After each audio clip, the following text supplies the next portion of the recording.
Ya, ciri-ciri ruqyah yang tidak dibolehkan. Ini mungkin banyak sekali Bapak Ibu yang belum tahu. Pertama, ruqyah yang tidak dibolehkan, peruqyahnya bisa melihat jin.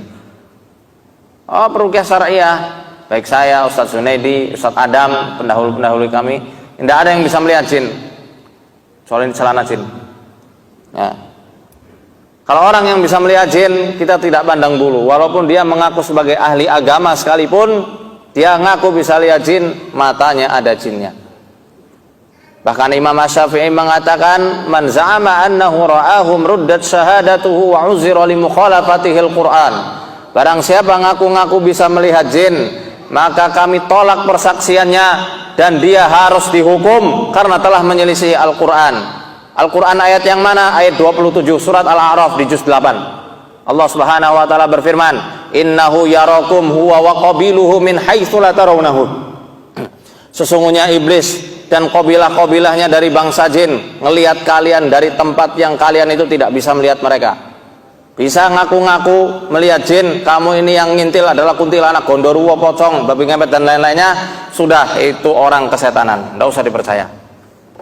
Pernah ada di sini tiba-tiba datang, kamu tuh ada yang ngikutin, bilang aja di matamu ada setannya, harus diruqyah. Yang diruqyah kamu, bukan saya. Yang kedua, ada praktek-praktek penerawangan, ini juga tidak dibenarkan, bahkan disanggah juga oleh para ulama-ulama, termasuk ulama sufi. Syekh Abdul Wahab Asy'arani, penghulunya ulama sufi dari Mesir pada zamannya. Beliau mengatakan dalam kitab Al-Minnah Husaniyah cetakan Al-Harumain halaman 18. Beliau mengatakan, "Wa man kushifa lahu amma yaf'aluhu an-nasu fi qu'uri buyutihim, fa huwa kasfun syaitaniyun, fayajibu 'alaihi taubatu minhu fawran." Siapa yang bisa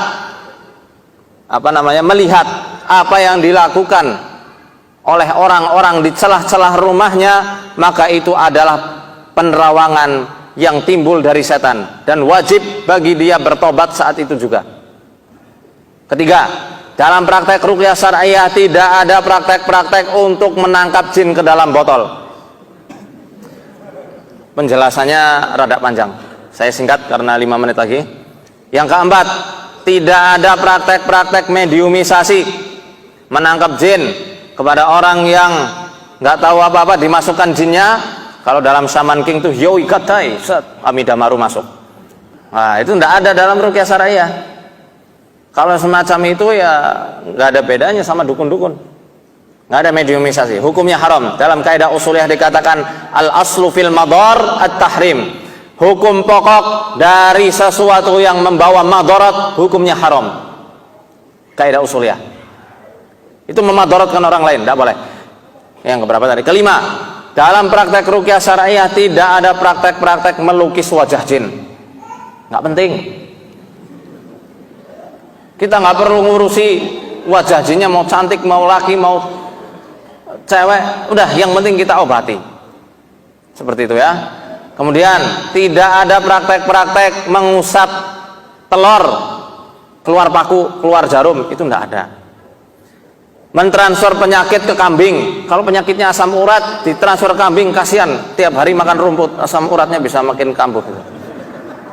Ya, dan lain-lainnya, ada banyak, pada waktu ini terbatas. Kemudian tentang jimat syariah ada atau enggak? Tidak ada, karena azimah sendiri, jimat asalnya dari kata azimah.